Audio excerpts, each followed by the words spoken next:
Welcome, everyone. It's great to have you here. Joining me today, I'm excited to have Helen Thomas joining me. So thanks for being here, Helen. Thank you very much for having me. I'm excited. Yeah, you're welcome. If you are learning about Helen for the first time, Helen is a career design coach and mentor. So she works with smart mid-career professionals and helps them really get confident with their next career move. She's worked with companies like Australia Post and Telstra, just to name a couple. So it's awesome to have you here, and I'm really excited to dive into your journey into business and how you help people as well. Thank you. Thanks, Amy. Yeah, cool.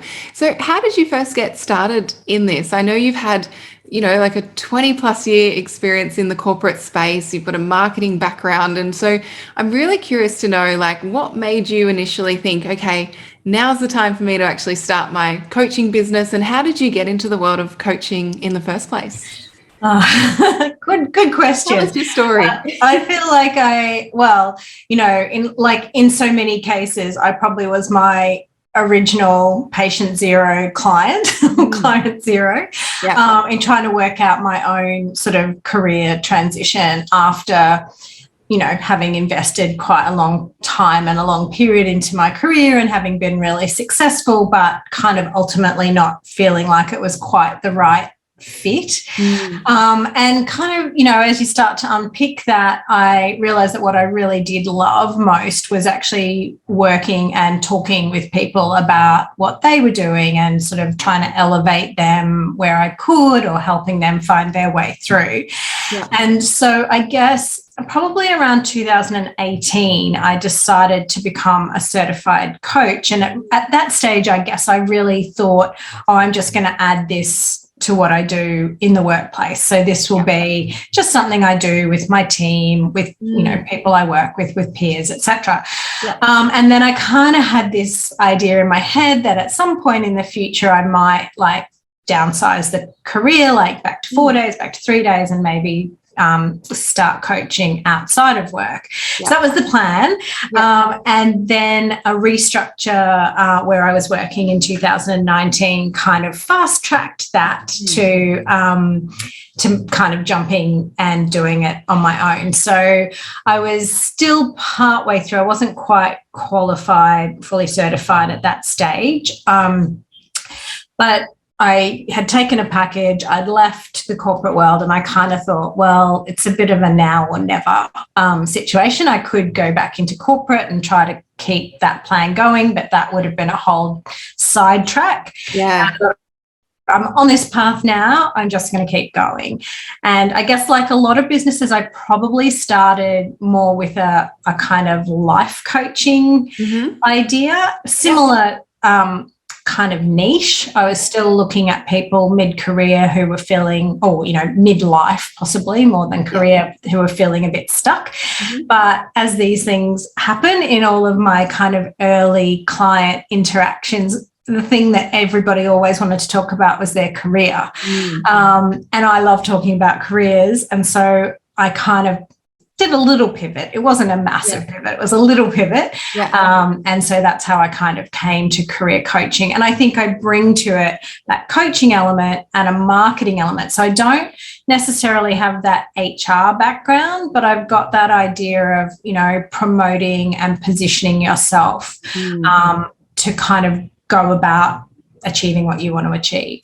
Yeah. And so important as well to stand out from the competition, because you can have a job title and you can just throw your resume in the pile with everyone else. But to actually get the kind of jobs that you want, particularly if you're in that sort of mid-career level, looking for that next direction, you might have to pivot, or you might have to do something a little bit differently. So you need to kind of almost reassess everything at that point and reposition yourself, which I think is awesome that you help people with that. So that's great. Yeah. And I think as I'm sure you know too, because you've spent time in this space, but, a lot of people come to you thinking, the only thing I just need an update to my resume. And, I'm not saying that's not important, but often it's not the first thing that people actually need.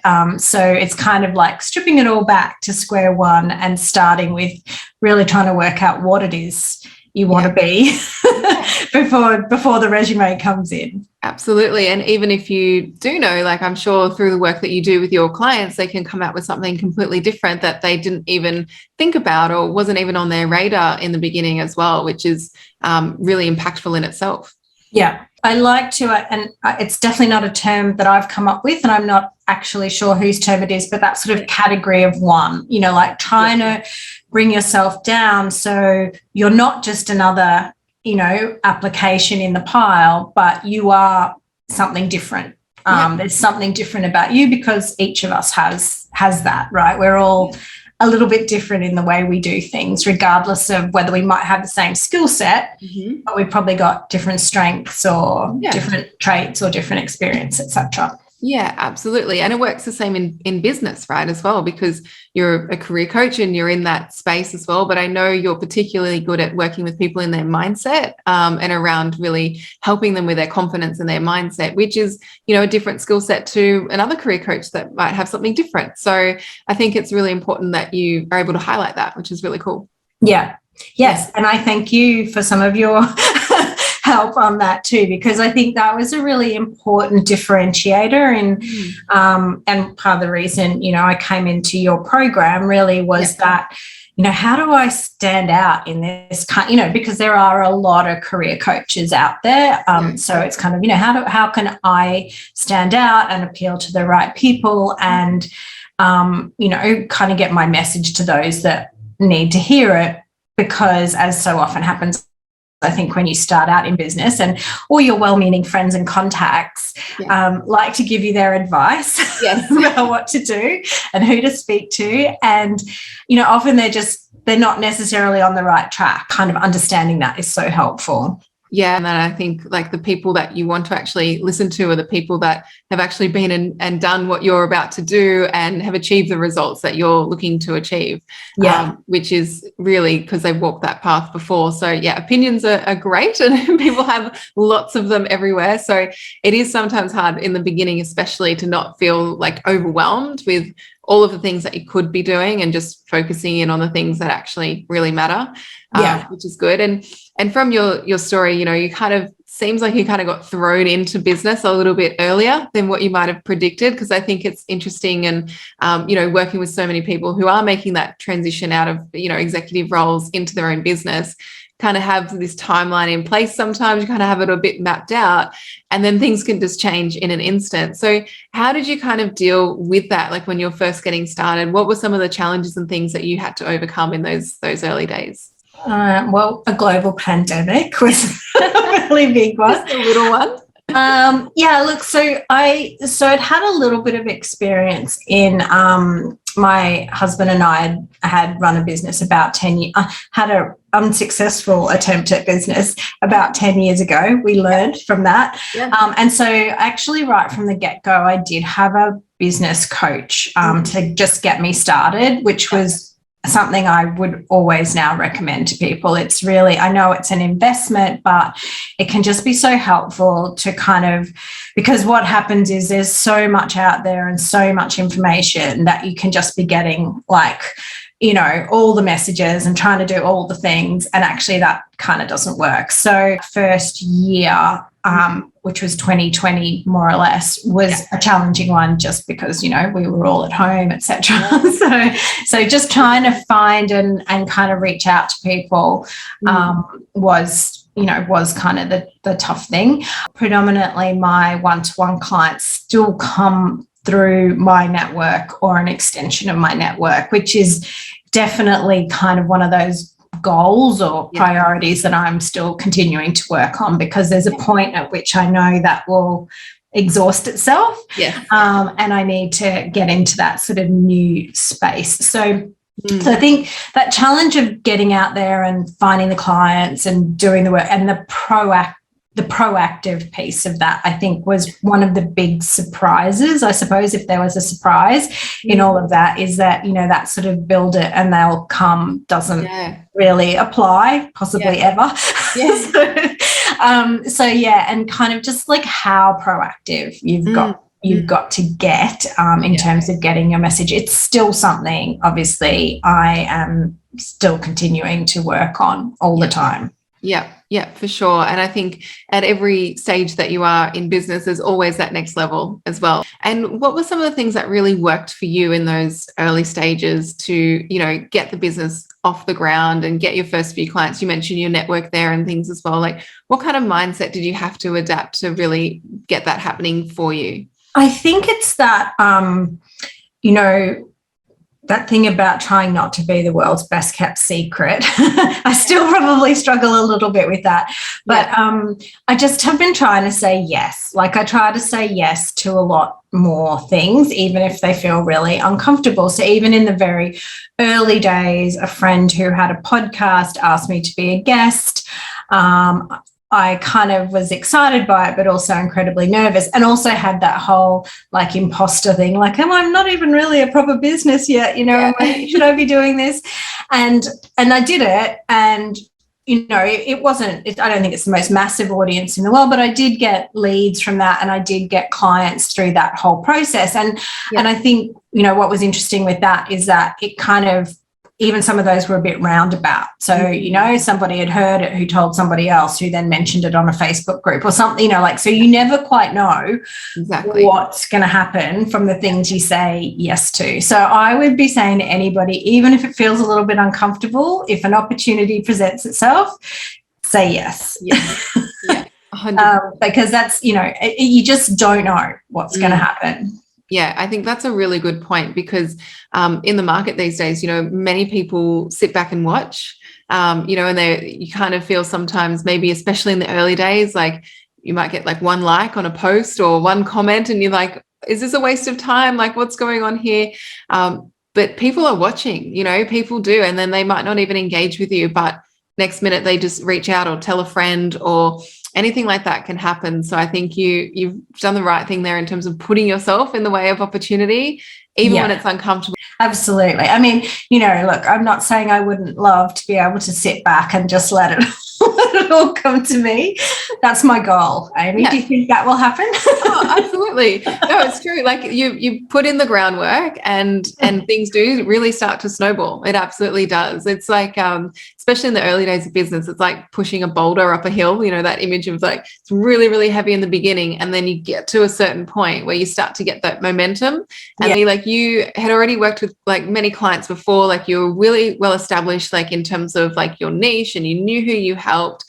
You were getting results for your clients as well. So what were you kind of looking for at that stage? What was that next level? I know when we first had that conversation, and it was like, all right, I need help. But, you know, what was the kind of help and support that you were most interested in at that level? So LinkedIn was like my personal nemesis. It's like, it was the place that I knew that I really needed to be. And yet I was just dealing with all of the fears about it, you know, fear of people judging me, fear of not being good enough. I don't know. And I have talked this through with a few different people over, you know, even over the last year or so, and this year included. But it's one of those things that I just was worried. I don't know why, but just constantly worried about how to get it onto LinkedIn. So I knew I needed to, and I knew it was really the best place for me in terms of social media. But I just couldn't really work it out. I just couldn't kind of break through. So I dabbled with it in the past, and then I stepped away, and so that was why I found you. Yeah. And how was that like impacting your business at the time? Well, interestingly, you know, even though I still have a fairly small audience on LinkedIn compared to other people, and I know it's not about comparing myself to other people, but it's still my biggest audience. So I think, and it's a professional audience at the end of the day. So it's just going to be more likely the place where people are either thinking about their career or thinking about what they're going to do next, or know people who are in that boat. And, you know, like Instagram and Facebook, I'm on there as well, obviously, but I don't really spend or invest the same sort of headspace around those, because I just think, well, yes, there's being there, but I don't think that necessarily drives traffic for me. Yeah. So I think really LinkedIn, and it's still a work in progress, obviously, but I think LinkedIn is the place where people are. That's easier to get to in that sense. Yeah, absolutely. Particularly in your space, in the career coaching space, it makes a ton of sense. You not only have your individual professionals that are there, but also the corporate companies as well. So, you know, for many people that I work with in particular, often have both sides of the coin, you know, where they're working with corporate companies and then also working with individuals as well. So that makes a lot of sense. Yeah. And when we started working together, and we obviously went through the process and got you comfortable on the platform, like, what were some of the things that you think made the biggest difference for you? I definitely think revamping my actual LinkedIn presence was the first massive step. Yeah. And getting that kind of clarity, again, that clarity about my audience, my niche, who I was talking. And I guess, again, that was probably part of my hesitation about LinkedIn, is that I had this very varied audience that had come from all parts of my career. Yeah. And you kind of like thinking, oh, what are they going to think of this? And kind of like being able to release that and just think about instead, not all those other people, but just think about the people that need to hear from me and need my message. So that defining the niche, revamping the presence, and then the whole thing around thinking more tactically around and having a strategy around both providing content, and so starting to establish myself as a, I guess, thought leader, for want of a better term. You're allowed to say it, Helen. And it's one of those terms that I always go, oh, yeah. Anyway, or subject matter expert, or, you know, whatever, but somebody who kind of knows stuff.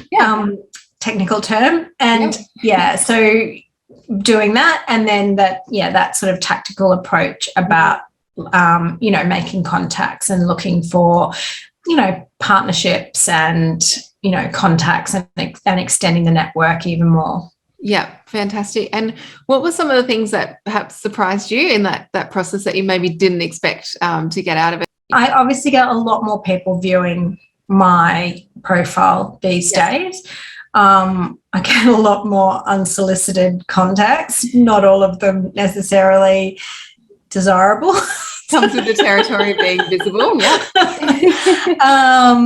but certainly, you know, I've had, you know, new people sign up to my newsletter. I've had leads. I definitely have had people who knew me before or didn't know what I was doing, you know, contact me and tell me that they know people and they'll pass on my details and those sorts of things. So I think, it's just, and it's the same sort of thing I talk to clients about, right? Is that if people don't know about you, they're not necessarily in a position to help unless you tell them what you need. So I think that for the business is the most important. It's kind of sharing your story, asking specifically for help, because I think, you know, if I think back to what I said earlier about well-meaning friends originally sort of saying, oh, you should do this, you should do that, you should talk to this person, I realized at that point I needed to be very specific about the ask. You know, this is what I'm actually looking for. I help these people with this problem. If you know anybody, send them my way. So rather than just, I'm a career coach, and then people are asking you to revamp their resume or help them with an interview or those sorts of things. So, so I think getting that specificity and clarity has just been super helpful. Yeah, fantastic. And what would you say to others that might be listening to this who were feeling how you were feeling, a little bit apprehensive, a little bit scared about LinkedIn, or even just being in their own business and really starting to go from that period like you did, where you'd kicked off, you were working with a couple of clients from your network, but it's the time to expand and it's the time to grow into a new network. What are some of the advice or thoughts that you would share with them? The big thing I feel like I've learned in the last I'm going to say 6 months. It's probably a little bit longer, but it was probably a little bit more dormant and is a bit more understood now. But it's really that thing about making the choice about being a business versus being, say, just like a freelancer or a contractor for hire. And I think that's one of the things we come into it when we decide to be self-employed, and you kind of go, okay, well, here I am. This is what I'm doing now. I do everything myself. And, you know, and that's just the way it is. And I guess your thoughts at that point are limited pretty much to just at some point replacing, you know, the income perhaps that you had in a corporate sense, etc. So you're kind of keeping that in a small space. And I had never truly appreciated, you know, I'd thought, oh, well, if I achieve all those things, that would be awesome. But you then realize that's actually, that's really just creating another job. Like all I've done then has moved myself from one job to another job. It's just that this job, I choose what I do as opposed to somebody else. So I think probably the biggest thing in the last 6 months, and then getting onto LinkedIn and being part of your in-demand coaching group, is realizing that actually it's a decision to be a business. It's a decision to be a business. It's a decision to head up that business and call yourself, you know, a founder or a CEO or whatever, and actually realize it is a business. So, you know, therefore it requires support. So potentially additional team members, investment in myself, so making those decisions to really invest in the things like, you know, like your program that were going to advance me on the things that I needed to learn, rather than sitting here squirreling away and all my time on Google trying to work out how to write a good LinkedIn profile. You know, like that was me being an employee. I think it's that difference between like an employee mindset versus a business mindset. 100%, because I really love what you said there in terms of, you know, I speak to people all the time, and the one thing that they tell me is that I want to have more flexibility, I want to have my freedom, and that's why I'm starting my own coaching or consulting business. And then if they don't set it up correctly as a business, then exactly what you said, you just end up feeling like you've just created another job for yourself, and you're just still sort of scraping by. And that wasn't the plan. That wasn't the point of everything. Yeah. Absolutely. I think it's interesting. I mean, I'm sure people do tell you when you start out, but I don't know. I would say it took me a good 18 months into the journey to actually realize, actually all I'm kind of doing at the moment is just creating myself a different job to the one I had before. And actually I want to be a business. I want to, I think that's a really important shift to try and make as early as you can. Yeah, definitely. And I think what you mentioned there around like investing in yourself too, like whether it be financially, just energy wise as well, and just that focus on actually building the business, you know, and rather than just keeping on that hamster wheel, I think is super important. And I'm curious to know, like you've already invested in like a ton of money into your business and other programs and things as well. And so being a part of the In-Demand Coach program, I'd love to hear your thoughts around like what was different about that for you from other programs you might have been in before. That's a great question. What was different? Yes. I think it was probably the first program I'd invested in that had a very specific objective, which was all around LinkedIn. And I know the program does deal with things a little more generally as well. So I know you go a lot into the mindset and setting things up and those sorts of, you know, some of the stuff that's general kind of business. I think the way that you've actually set up the program, I mean, I sort of, you know, I raced through a lot of those modules and I really enjoyed them. What I liked was most of the videos were quite short and sweet, you know, like it was the message, it was the takeaway. And so that meant, you know, particularly on a day where maybe I had 2 or 3 clients and I had a couple of, you know, spaces between, I'd go, oh, there's a 20-minute video, I'm going to watch that, or a 30-minute video, I'm going to watch that, or I'll look at that worksheet now. So I did like that it was in really nice, like bite-sized chunks rather than hours of sitting and watching videos. You could 4-hour long videos of nonsense.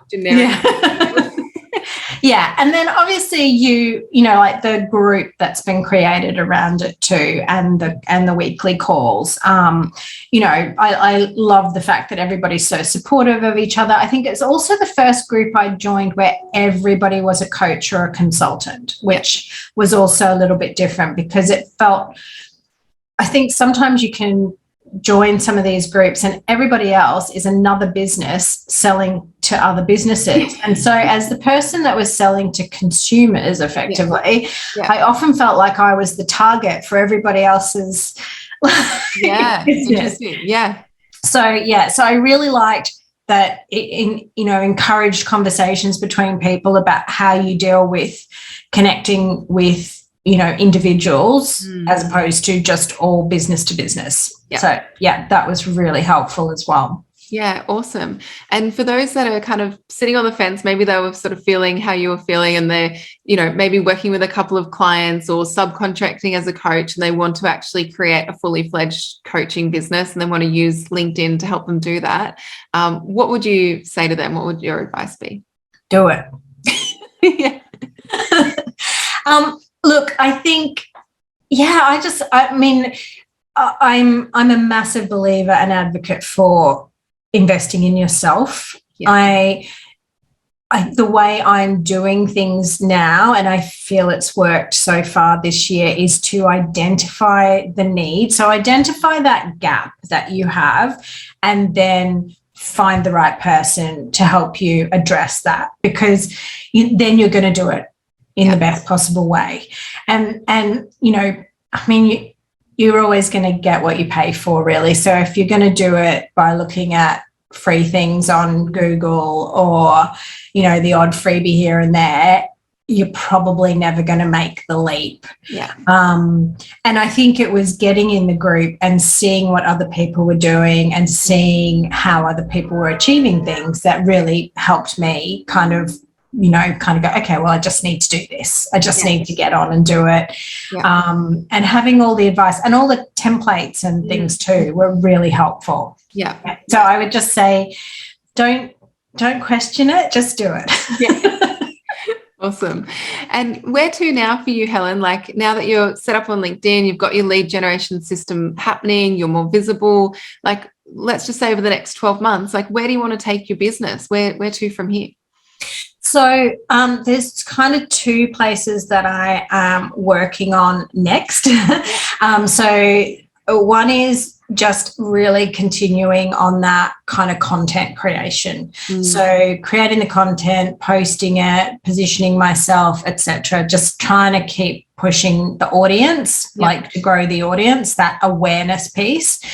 And then in terms of products, I am looking in the second half of the year to launch a group on, like an online course with a group coaching element as well. So just all around how to recharge your career when things are feeling a bit flat and you're a bit out of energy, as a lot of people are right now. So they're the two kind of big things I'm focusing on for the second half of the calendar year, or the first half of the next financial year, however you want to look at it. Yeah, fantastic. So now time to scale, hey? We've that's the dream. About bringing in the group clients. Yeah. And I think I've always kind of had this, I think one of my values is around accessibility for people, and, one-on-one coaching is a significant investment. So I want people who, were in the position I was in 10, 12 years ago to be able to step into something that is affordable and accessible for them. And I think that group situation provides a better opportunity to get it, that foot in and get going, and then decide whether or not you want to do something one-on-one next. And what that also allows me to do is then increase and kind of potentially position my one-to-one in a little bit more of a premium way as well. Yeah, you've picked up a few things. I might have heard that one before. And I'm probably, I'm probably not 100% ready.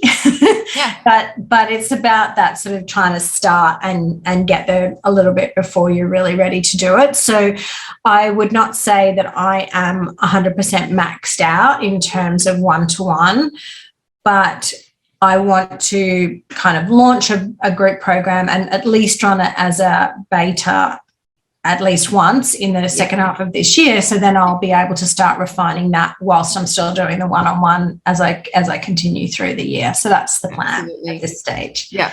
Brilliant. Awesome. Well, it's been my absolute pleasure, just to get to learn more about your story and your journey. And I really appreciate you sharing, because I know for those that are listening to this who are coaches and consultants themselves and are perhaps at different stages of their journey, I know that there's a lot that they can learn from you and that they can relate to as well. So I really appreciate it. Thank you, Helen. Thank you, Amy. And thank you for everything. I've really appreciated being part of the program and part of the group. It's been great. You're so welcome. Thank you.